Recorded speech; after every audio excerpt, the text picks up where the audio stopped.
Hello दोस्तों, सफ़र कहानियों का में आप लोगों का स्वागत है। आज की कहानी अनाथ आश्रम का सूरज। लखनऊ शहर के किनारे रेलवे ट्रैक से थोड़ी दूर एक पुराना और जर्जर भवन था, जिसके बाहर टूटी फूटी ईंटों पर चूना लगा था और दीवारों पर जगह जगह सीलन की लकीरें थी। इस इमारत पर एक जंग लगे बोर्ड पर लिखा था, प्रेमाश्रय अनाथ आश्रम।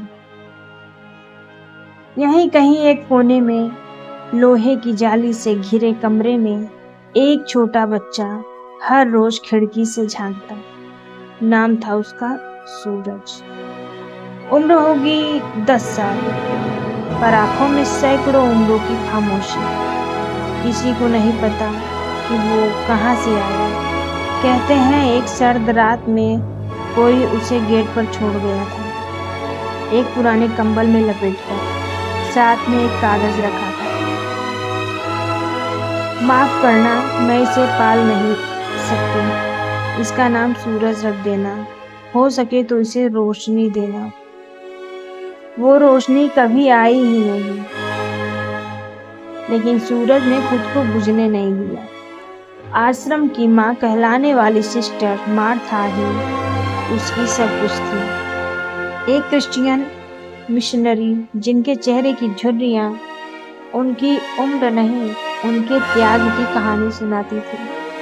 वो कहती थी, सूरज तुम सब बच्चों में सबसे शांत हो, लेकिन सबसे मजबूत भी।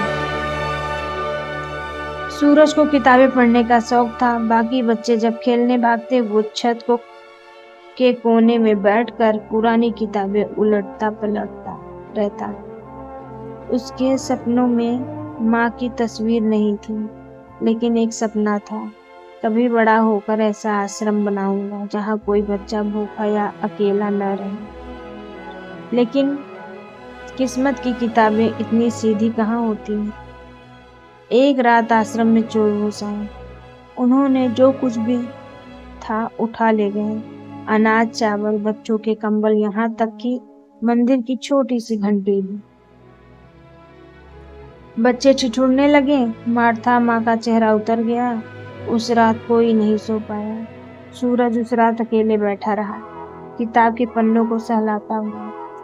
माँ, अगर तू कहीं है तो मुझे रास्ता दिखा, मैं भूखा रह लूंगा, पर ये बच्चे अब नहीं रोने चाहिए। अगले दिन सूरज ने एक फैसला किया। वो शहर के एक सरकारी स्कूल के बाहर खड़ा हो गया। हाथ में एक बोर्ड था, मैं अनाथ आश्रम से हूँ, मेरे छोटे भाई बहनों के लिए मदद चाहिए, आप जो भी दें वो आशा होगी। कुछ ने हंसी उड़ाई, कुछ अनदेखा कर गए, लेकिन कुछ लोगों ने 5 रुपए दिए, कोई बिस्किट का पैकेट दे गया।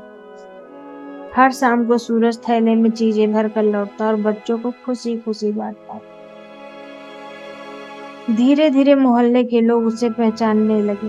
एक महिला, डॉक्टर नैना शर्मा, जो पास के हॉस्पिटल में काम करती थी, उन्होंने एक दिन उसे रोका।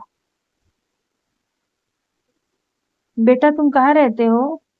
प्रेमाश्रय आश्रम में, सूरज ने मासूमियत से कहा। वो मुस्कुराई। तुम्हें स्कूल क्यों नहीं भेजते?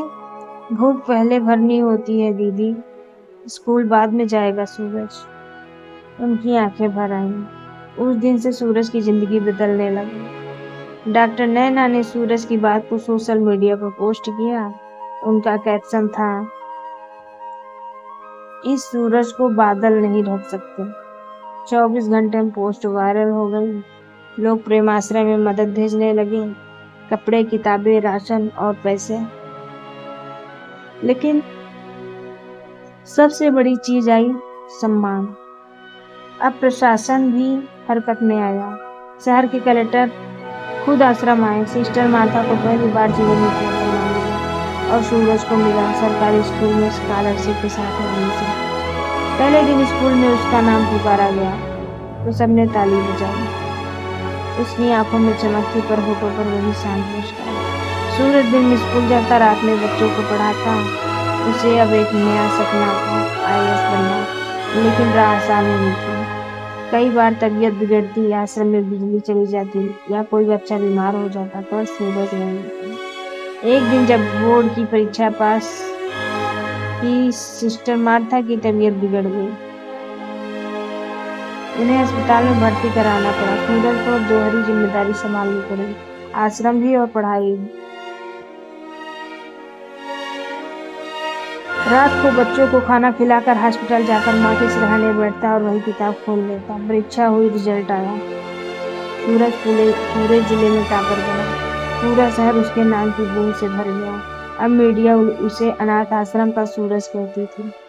कुछ साल बाद जिलाधिकारी बनकर जब सूरज ने प्रेमाश्रय के सामने झुककर प्रणाम किया तो वहाँ के हर बच्चे की आंखों में एक ही सवाल था, क्या हम भी सूरज बन सकते हैं?